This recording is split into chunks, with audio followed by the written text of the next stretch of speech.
So kung titingnan natin yung tinaasang ulan ngayong araw hanggang bukas ng tanghali ay halos nandito pa rin sa mga lalawigan nga sa western section ng Luzon, ilang bahagi ng Visayas at maging sa ilang bahagi ng southern Luzon area.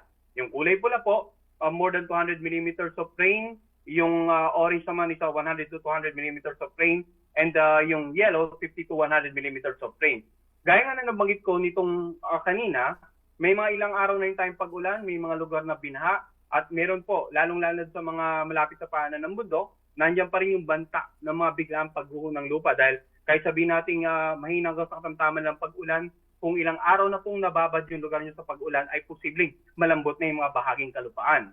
Samantala, pagdating naman ng bukas ng makapananghali hanggang sa darating na Huwebes ng makapananghali, makikita pa rin natin yung rainfall pattern ay halos karaniwan nandun pa rin sa mga lugar na sa kasalukuyan nga ay naapektuhan pa rin ng habagat. At pagdating po ng Biyernes or Huwebes ng hapon Huwebes ng makapananghali hanggang Biyernes ng makapananghali, nandiyan pa rin yung significant amount of rain sa western section nga ng Luzon at ilang bahagi ng western Visayas.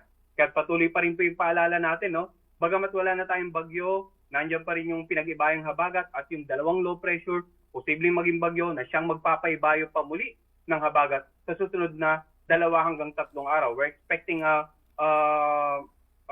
cloudy skies, scattered monsoon rains over most parts of Luzon, over the western section hanggang darating na Biyernes.